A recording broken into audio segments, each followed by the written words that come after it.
We still have no idea what's next for Resident Evil at this point. Are we getting a remake or RE9? And if we are getting a remake next, which game will get the honor? The ending of the RE4 remake points to RE5, while the hopes and wishes of the community point to Code Veronica and the original Resident Evil. Assuming that the latter two are currently on the table, there is one important decision that Capcom needs to make when it comes to remaking them. Fixed camera perspective like the originals had, or third person like every modern remake thus far. The answer seems clear, right? But there is actually some merit to going with the other answer instead, or with both. At least I think so, which is what I want to discuss in this video. Let's kick things off by examining the allure of the fixed camera perspective. For many purists, the fixed camera angle is synonymous with classic survival horror. It adds an element of tension and uncertainty, forcing players to navigate environments with limited visibility.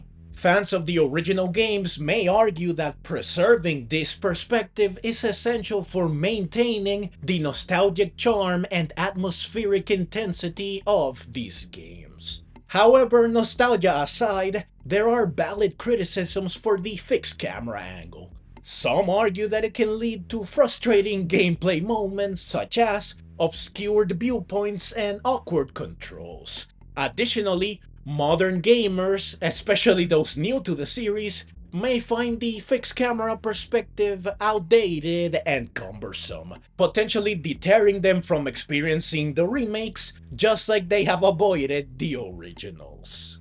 Now, it's worth mentioning that the use of fixed camera angles in gaming has become increasingly rare in mainstream titles. The last major game to prominently feature fixed camera angles was likely, and fittingly, Resident Evil Revelations 2, which was released in 2015. While not a true fixed camera perspective like the classic Resident Evil titles, it incorporated elements of it during certain segments of gameplay. Reception to the implementation of fixed camera angles in Resident Evil Revelations 2 was mixed. Some players appreciated the nostalgic throwback to the classic Resident Evil games, while others found it to be a bit clunky and outdated compared to modern gaming standards.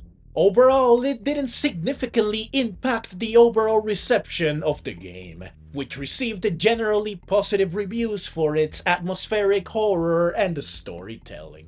Now, in recent years, there has been a growing demand among certain segments of the gaming community for a return to the classic survival horror style embodied by the early Resident Evil titles, including fixed camera angles. This demand is fueled by nostalgia for the golden age of survival horror gaming and a desire for games that prioritize atmosphere, tension, and resource management over action-packed gameplay. Indie developers have occasionally experimented with fixed camera angles in their projects, often drawing inspiration from the classic Resident Evil games. However, these titles tend to be niche and may not receive the same level of attention or mainstream success as AAA releases. So there is still a dedicated fanbase that appreciates the use of fixed camera angles in gaming, and this perspective does have its merits, especially for the survival horror genre. However, it remains to be seen whether larger developers will revisit this perspective in future titles. As technology continues to advance and player preferences evolve, the landscape of survival horror gaming may continue to shift, potentially opening new opportunities for the resurgence of fixed camera angles in the genre. On the flip side, we have third-person perspective, which has become the standard not just for contemporary gaming, but also for the Resident Evil series.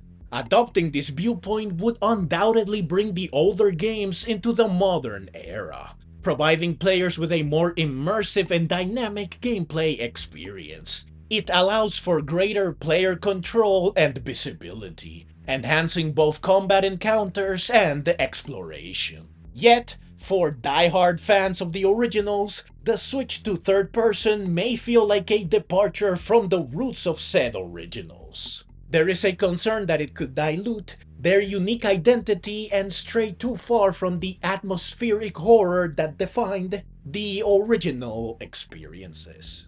It's worth noting that Resident Evil 7 returned to the survival horror roots of the series with almost everything, including its shift to more horror and its emphasis on puzzles and inventory management. It, however, noticeably did not return to form in terms of perspective. It opted instead for a first-person perspective, which was a first for the series and a departure from the fixed camera angles of old. Meaning that we still don't have an official modern fixed camera Resident Evil. So we got to experience pretty much all the classic elements of the series in a contemporary context, except for the quintessential perspective. This begs the question, should the remakes of Code Veronica, RE1, and RE0 follow suit and embrace a new perspective altogether? Or should they stay true to their origins, fixed camera and all? Or should they just go with the modern, tried and tested, third-person perspective instead? If you turn to the Resident Evil community to gauge their thoughts on the matter, responses are divided. While some advocate for preserving the fixed camera angle as a nod to tradition, others welcome the idea of a modernized third-person perspective. There's also another possibility, however, the inclusion of both perspectives, thus allowing players to choose their preferred gameplay style, a compromise that could satisfy fans both old and new. Like how Village added a third-person mode and some of the modern remakes have been modded to be playable with fixed camera, proving that there is indeed demand for the ability to play Resident Evil games in the various perspectives they have had throughout the years. In conclusion, the debate over which perspective is the right one for the remakes of the older Resident Evil games will likely rage on. Whether they embrace the classic fixed camera angle or adopt the more contemporary third-person perspective, one thing is certain. The decision will shape the reception of the remakes and influence how future generations experience these beloved titles. I for one would love a modern fixed camera Resident Evil. While I do agree with most people that third person is the way to go with the series, there is just something almost magical about the fixed camera perspective.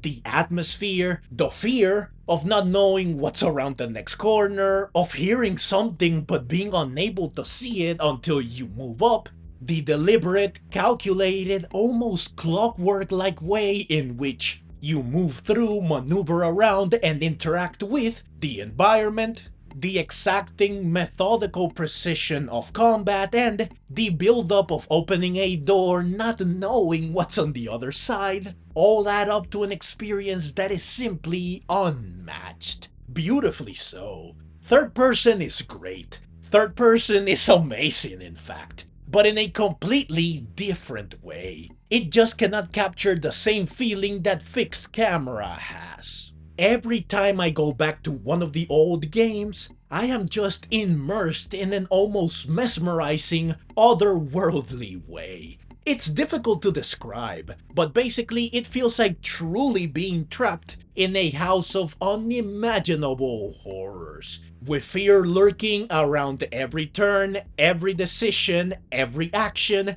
in almost undetectable yet palpable ways. I could honestly play these games for hours and hours without ever getting bored. So I love fixed camera just as much as I love third person. Therefore, giving us both in future remakes would be, by far and away, the ideal solution. But there you have it. What are your thoughts on the perspective debate? Would you prefer a faithful recreation of the fixed camera angles of the originals, Or would you rather continue to embrace the immersive world of third-person gaming? Let me know in the comments below. And don't forget to like, share, and subscribe for more Resident Evil content. Also, please click the links on screen to check out more videos like this one. I will see you over there. Thank you so very much for watching.